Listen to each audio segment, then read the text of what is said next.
kembali lagi bersama saya Rini Lauli. Pemirsa, beberapa menit ke depan kami akan menyajikan berita-berita terkini dan isu-isu nasional yang tren di tengah masyarakat. Masih dalam program 7 Inspirasi untuk Anak Negeri. Pemirsa, Perumahan Gria Kelurahan Sumberjaya Pematang Siantar yang bangunannya sudah melewati areal garis sempadan sungai dinilai telah melanggar aturan oleh pengembang yang tidak bertanggung jawab. Terkait izinnya, Monalisa TV mengkonfirmasi langsung dengan Kabid Pelayanan dan Perizinan, Fani, di ruang kerjanya Jumat 27 Mei 2022 sekitar pukul 12 waktu Indonesia Barat. Namun, Fani menyatakan bahwa sistem atau SIM-Padu sedang bermasalah hingga tak berkenan memberi tanggapan mengenai izin perumahan tersebut. Bahkan, untuk menyatakan bahwa sistem sedang bermasalah pun ia enggan.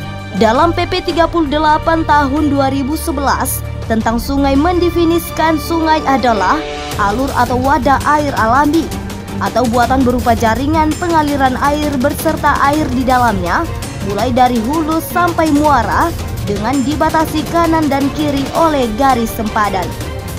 Keberadaan perumahan dan permukiman yang berada di sempadan sungai yang rawan berpotensi bencana mengakibatkan rumah penduduk rawan terendam banjir. Jika turun hujan dan debit air sungai naik, telah diatur dalam pasal 157 Undang-Undang Nomor 1 Tahun 2011 tentang perumahan dan kawasan permukiman.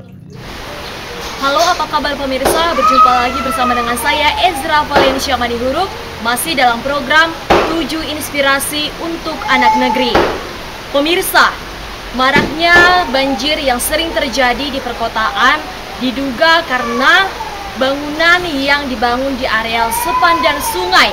Salah satunya yakni di Kota Pematang Siantar, Sumatera Utara, di kawasan perumahan Sumberjaya, di mana perumahan ini bangunannya sudah dibangun di sepandan sungai, pemirsa. Dan ini diduga dilakukan oleh pihak-pihak pengembang ataupun development yang tidak bertanggung jawab. Apakah mereka tidak tahu mengenai PP nomor 38 tahun 2011 yang berbunyi sungai mendefinisikan adalah jalur atau wadah air alami dan buatan berupa jaringan pengaliran air beserta air di dalamnya mulai dari hulu sampai muara dengan dibatasi kanan dan kiri oleh garis sepanjang 10 meter. Nah pemirsa, sesuai dengan peraturan pemerintah 38 tersebut disebutkan bahwa bangunan itu harusnya berjarak 10 meter dari sepandan sungai. Namun perumahan Sumberjaya sendiri sudah melewati batas itu, pemirsa, dan hampir memakan bantaran sungai, bisa dilihat langsung, pemirsa. Dan beberapa rumah juga sudah hampir longsor ya pemirsa, karena pas di bantaran sungai hampir longsor dan sangat berisiko pada keselamatan penghuni di dalamnya ataupun dapat dikatakan tidak layak huni.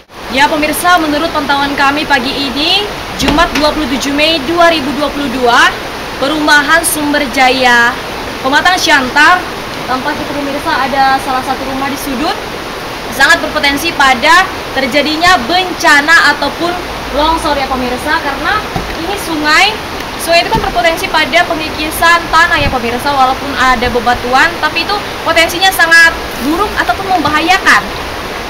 Jadi ini menjadi perhatian serius khususnya bagi pemerintah Kota Pematang Siantar agar menindak tegas para pengembang ataupun development yang tidak bertanggung jawab seperti ini.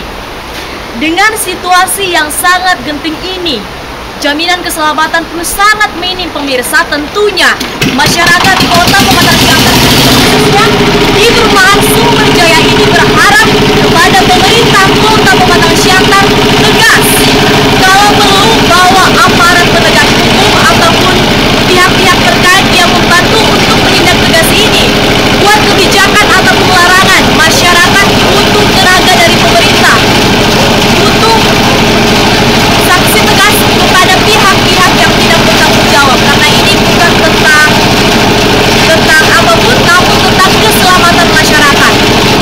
Di sini pemirsa sudah gemetar karena memang ini hampir roboh ya pemirsa.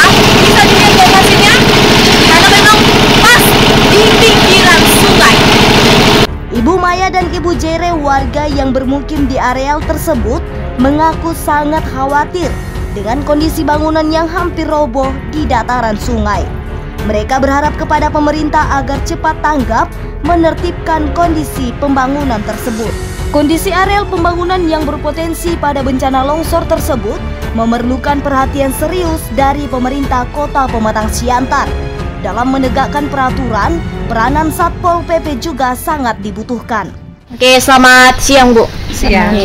Melihat kondisi perumahan ini Bu yang hampir roboh ke sungai itu gimana tanggapan Ibu Bu? Khawatir lah Bu. Khawatir ya Bu ya? Iya, khawatir. Karena kalau hujan deras kan khawatir kami. Apalagi pas di bantaran sungai ya Bu ya? Iya. Ya kami minta ya yang mempunyai perumahan ini lebih memperhatikan lagi. Karena tahu warganya ya kan, supaya lagi tempatin lagi. Iya, kayak gitu. Sama di pinggir-pinggir sungai inilah. Iya, yang di pinggir sungai yang kita khawatirkan kayak gitu loh Bu. Karena kalau hujan kan banjir naik, itu seperti itulah kejadian longsor. Kita kan nggak tahu kadang-kadang takutnya malam pas tidur itu yang ditakutkan kan. Ya, semoga diperhatikan lagi yang mempunyai perumahan ini bagaimana baiknya. Apa solusinya gitu ya Kak ya? Solusinya ya dibenahi, diperbaiki lagi ya. Iya. Kalau sama pemerintah kota Kak, apa kira-kira harapannya supaya juga bekerja sama kan dengan pengembang rumah ini? Ya, kami pun mohon diperhatikan juga lah perumahan ini gitu lah. Maksudnya cepat tanggap sedikit. Cepat tanggap sedikit ya Kak. Kalau ada bencana, kalau warga yang lapor cepat dibenahi gitu loh kayaknya. Oke, terima kasih Kak. Ya. Terkait dengan bangunan perumahan yang sudah melewati batas, Kepala Satpol PP Pematang Siantar Robert Samosir saat dikonfirmasi pada Jumat 27 Mei 2022 mengatakan bahwa Satpol PP akan berupaya berkoordinasi dengan instansi terkait dan siap untuk menertibkan eksekusi dengan baik. Apa upaya Bapak dari Satpol PP tentunya mengkawal perda terkait dengan perumahan Pak? Baik, terkait dengan perumahan yang di Sumberjaya, yang diklaim berada di daerah sungai, kami dari pemerintah Kota Pematang Siantar melalui Satuan Polisi Praja nanti akan melakukan cek ke lapangan juga, dan kita akan upayakan nanti koordinasi dengan tim koordinasi penanganan perumahan daerah dan instansi terkait bagaimana langkah-langkah selanjutnya, karena sesuai dengan peraturan tentang PBG pengawasan bangunan di PUPR, tapi untuk kedepannya juga untuk penertiban eksekusinya memang dari Satuan Polisi Praja. Kami sedapat mungkin nanti bisa melaksanakannya dengan baik, dan kita upayakan nanti agar pemilik bangunan yang dikatakan nanti itu di daerah aliran sungai bisa kita agar bisa melakukan pembongkaran bila memang itu benar-benar di daerah aliran sungai.